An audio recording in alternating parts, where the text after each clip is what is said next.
Labor cannot run away from a primary vote of 32.8%, which means 67.2% of those who voted didn't want Labor as their party of first choice. Oppositions don't usually win elections. As I've said, governments lose them. And so it is with the Morrison government. Mr Morrison delivered for Labor.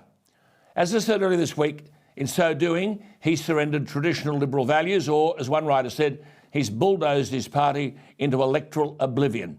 In short, he had much more to do with Albanese's triumph than did Albanese. The quiet Australians spoke and said of Morrison that they'd had enough. I've argued for months that the coalition would have won the election with a different leader. Anthony Albanese has now inherited a raft of problems on the world stage and at home. Well, let's have a look at some. Firstly, 2/3 of the nation don't want your party. And take two leading lights of Labor, Jason Clare and Bill Shorten. Both had swings against them on Saturday night. And in the case of Bill Shorten, he was nowhere near 50% of the primary vote and suffered a small swing against.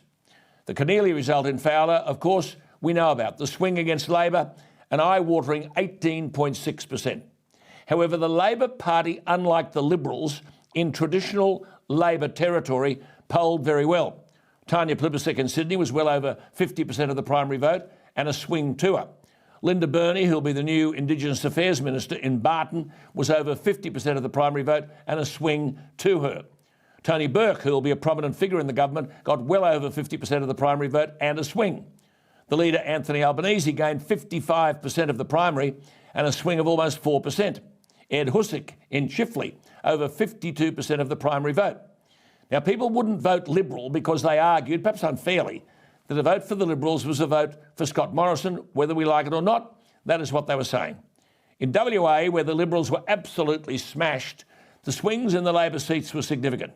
In the seat of Fremantle, almost 7%. In the seat of Burt, the swing was almost 12%. As the state election proved in WA, the Liberals are virtually in no man's land.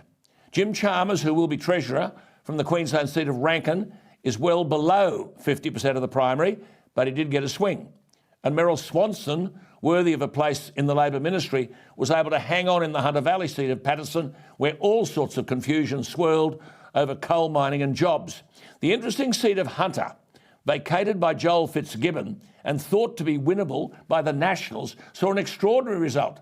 Labor had a swing to them of 1.5%. The primary vote of 39% is way below the 50%. But there were two surprises in the Hunter. The Nationals expected to do better, even though they had a swing of 4.6%, but a primary vote of only 28%. But the One Nation vote was down by almost 12%. So Labor will hang on in the heart of coal mining country. Now, what do we make of all of this? There are two conclusions. The blue ribbon Labor seats stay as blue ribbon, even though the primary vote for the Labor Party is awful. But for the Liberal Party, they are in all sorts of trouble at the next election. Safe seats and blue ribbon seats have either been wiped out or the margins have been so significantly reduced as to make once safe seats marginal. I'll look at that tomorrow night. It's not hopeless. However, and it's a big however, for Labor, they don't want to get ahead of themselves. The fact that they've won government on the basis of preferences might lead some to think they have a mandate. The figures suggest otherwise. As things stand, the primary vote in the House of Representatives is less than 33%. No party since Federation has gone into government with less support. But then, if the Labor diehards want to really shake at the knees, they need to scrutinise the Senate result. In New South Wales, the Labor vote is not even 30%, 29.8%. In Queensland, the Senate Labor vote, 24.3%. In Tasmania, the Senate Labor vote, 27.3%. It's marginally better in Victoria, 31%, and marginally better in South Australia, 32%. And in WA, where the Liberals were wiped out, it's 34%.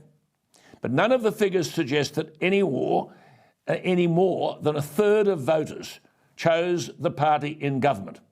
It's not only the Liberal Party that's got some soul-searching to do. When the dust settles, there'll be a lot of questions asked as to why the Labor vote in the House of Representatives and the Senate was so unnervingly poor. So, when you hear someone in government talk in the months ahead about a Labor mandate, your immediate response ought to be, hang on a minute, 2/3 of Australians didn't want you.